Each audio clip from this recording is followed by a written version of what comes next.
Pemirsa, siapa yang merasa tidak puas atau bahkan kesal dengan hasil pertandingan semalam karena kepemimpinan seorang wasit? Mungkin banyak pemirsa masyarakat Indonesia yang merasakan demikian ya, karena saya juga begitu. Di mana jutaan pasang mata merasa dikerjain atau diprank ketika gol Muhammad Ferrari malah dianulir oleh wasit asal China Shen Yinhao setelah cek VAR. Tapi sebelum ingin marah dan juga menghujat, mari kita bedah dulu apa saja sih kontroversi dari keputusan wasit tadi malam. Mari kita lihat ulasannya dalam Timnas Indonesia dijegal wasit Shen Yinhao. Kita lihat ke slide yang pertama. Pemirsa, setidaknya kalau kita review begitu dari pertandingan tadi malam, ada 4 keputusan wasit asal China yang disoroti oleh netizen Indonesia sekaligus pengamat sepak bola yang dianggap merugikan tim nasional Indonesia. Memang harus kita akui ya, secara penguasaan bola timnas Uzbekistan berhasil unggul dari tim Indonesia yakni 61% berbanding 39%. Uzbekistan beberapa kali mengancam gawang timnas Indonesia dengan sepakan jarak jauh dan bahkan membentur tiang gawang di pertengahan babak pertama. Nah, dengan statistik 8 percobaan tembakan sementara Indonesia hanya 2 dengan 0 on target begitu kalau kita bandingkan. Nah, catatan kontroversi pertama dari pertandingan tadi malam yakni gol Ferrari dianulir oleh wasit Shen Yinhao yang dianggap Sanata ini lebih dulu berdiri dalam posisi offside. Nah, awalnya timnas dan juga pendukung malah sudah bersuka cita dan juga skor di layar juga bahkan sempat berubah begitu menjadi 1-0 dan itu merupakan atau hasil keunggulan Indonesia. Namun akhirnya berubah kembali menjadi 0-0 atau 0-0 dan gol akhirnya diputuskan untuk dibatalkan. Apakah kita kecewa? Sudah pasti. Nah, kontroversi yang kedua adalah di mana pelanggaran di kotak penalti ini dibatalkan.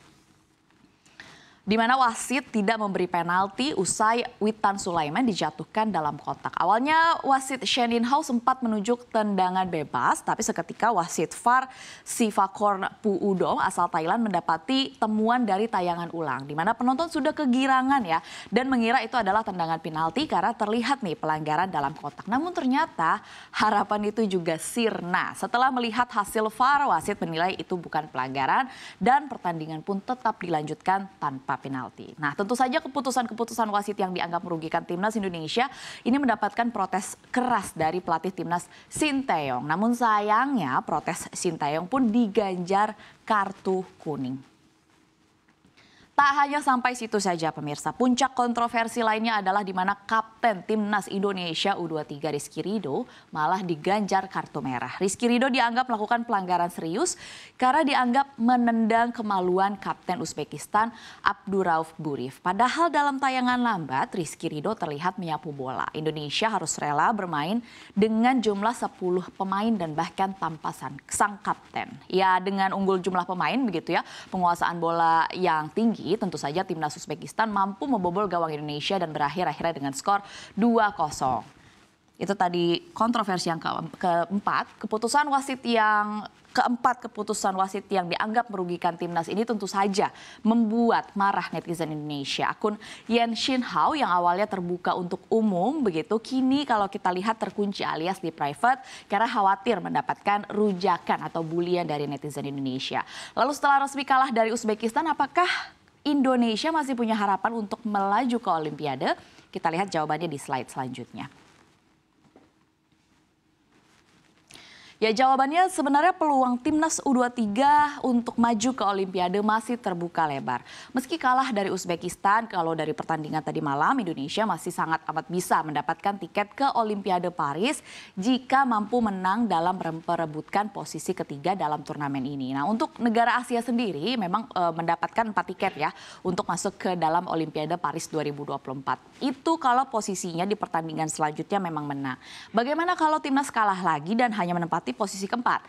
Tenang dulu sobat olahraga, jangan langsung reaktif. Karena timnas U23 masih bisa lolos kok ke Olimpiade Paris kalau menang pada babak playoff antar konfederasi melawan wakil dari benua Afrika yakni Guinea. Namun pencapaian ini harus diakui memang menjadi tonggak sejarah bagi sepak bola Indonesia. Karena kalau kita lihat secara sejarah terakhir kali Indonesia ini berpartisipasi dalam Olimpiade cabang olahraga sepak bola adalah di tahun 1956. Dan terlepas berhasil masuk ke Olimpiade atau tidak begitu ya, sejumlah pihak memang mengapresiasi pencapaian ini. Salah satunya adalah lewat pemberian bonus senilai 27 miliar rupiah bagi Timnas U23 oleh 27 orang pengusaha Indonesia. Menarik nih, gimana nasib bonusnya? Kalau kita lihat dari pertandingan kemarin sebenarnya bonusnya tetap dalam jumlah yang besar. Kita lihat lebih detailnya di slide selanjutnya. Ya, laju Garuda Muda yang mampu meraih perempat final diapresiasi oleh banyak pihak. Bahkan saking bangganya pemirsa, dari yang awalnya hanya 23 orang pengusaha yang menjanjikan untuk memberikan bonus bagi para pemain, kini naik jumlahnya menjadi 27 orang pengusaha. Nah, dengan begitu Timnas Nasional otomatis akan mendapatkan 27 miliar rupiah. Di mana keempat pengusaha yang menyusul, kalau kemarin kan 23, sekarang jadi 27, ada 4 yang bertambah, ikut memberikan dukungan dana, antara lain adalah yang pertama Chandra Eka Jaya yang merupakan bos dari PT Silo Maritim Tbk, kemudian ada Suhanjono Winaro yang merupakan atau dari Union Sampurna Group, kemudian ada Hartyanto Cipto Diharjo yang merupakan atau datang dari PT Impact Pratama Industri Tbk, dan yang terakhir adalah Alvin Sariat Maji yang merupakan bos dari MTech Group. Nah, awalnya sebenarnya inisiatif penghimpunan dana untuk Timnas Indonesia ini dilakukan saat syukuran dan juga halal lebih halal Kadin Indonesia Komite Tiongkok begitu. Marwar Sirait memimpin penggalangan dari sumbangan untuk Timnas Indonesia, di mana ia menuturkan Indonesia memang memiliki budaya gotong royong dan saat ini Indonesia sedang bangga-bangganya dengan pencapaian Timnas Indonesia.